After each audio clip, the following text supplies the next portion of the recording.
SRCP కార్యాలయంలో గౌరవనీయులు పెద్దలు నిసార్ అన్న గారి ఆధ్వర్యంలో అట్లాగే మదనపల్లి మండలం ఎంపీపీ రెడ్డమ్మ గారి వెలుగుచంద్ర గారి ఆధ్వర్యంలో చుక్కా అంజనప్ప జిల్లా అధ్యక్షులు ఎస్సీ సెల్ విభాగము అట్లాగే voice of the people Jinka అన్న వీళ్ళందరూ కూడా వైఎస్ఆర్సీపీ కుటుంబ సభ్యులందరూ ఆధ్వర్యంలో ఈరోజు బాపు జగజీవన్ రావు వర్ధంతి కార్యక్రమాలు ఆయనకు నివాళులర్పించి ఆయన చేసిన సేవలను కొనియాడి ఇక్కడ అందరూ కూడా ఆయన మంచి స్ఫూర్తిని తీసుకోవాలని చెప్పిందని ప్రతి ఒక్కరు కూడా చెప్పడం జరిగింది.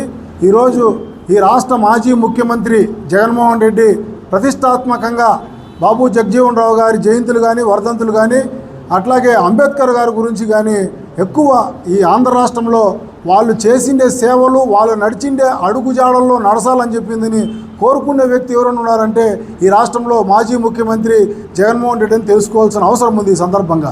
ఎందుకంటే ఆయన బాబు జగజీవన్ రావు 50 ఏండ్ల రాజకీయంగా సుదీర్ఘ కాలం పదవుల్లో ఉన్నాడు.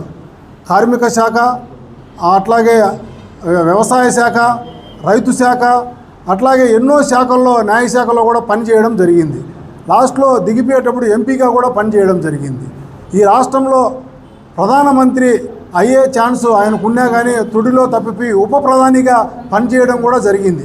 అంటే ఒక బీహార్ కుగ్రామంలో దళిత సామాజిక వర్గానికి చెందిన ఎస్సీ కులంలో పుట్టి ఆయన ఆ స్థాయికి పోయినాడంటే ఆయన ఎంత పోరాటమో, ఆ కాలంలో అస్పృశ్యత అంటరానితనం వెలవతాండమాడే కాలంలో ఆయన ఎంతో గొప్పగా చదువుకొని ఆయన ఈ దేశానికి ఎంతో సేవలు చేసినాడని చెప్పిందని గుర్తు చేసుకోవాల్సిన అవసరం ఉంది. అంటే మామూలుగా ఇప్పుడు మనం బాపు అంటారు, మహాత్మా గాంధీ అంటే మహాత్మా బాబు అనే ఎందుకు వస్తుందంటే మహాత్మా అనేది వాళ్ళ ఇంటి పేరు కాదు, వాళ్ళు ఈ దేశానికి చేసిండే సేవలను కొనియాడి ఒక జ్యోతిరావు పూలేకి అట్లాగే మహాత్మా జగజీవన్ రామ్కి గాంధీ మహాత్మునికి వీళ్ళకి మాత్రమే ఆ బిరుదు దక్కిందంటే ఈ దేశంలో వాళ్ళు ఎంత సేవలు చేసినారో అంటరానితనము విలయతాండం ఆడే రోజుల్లో ఎవరైతే దళితులకు ఓటకు కావాలని చెప్పి పోరాటంలో ముందు వరుసలో నిలబడింది కూడా బాబు జగజీవన్ రామ్ అని చెప్పి సందర్భంగా తెలియజేసుకోవాల్సింది. జై బాబు జగజీవన్ రామ్.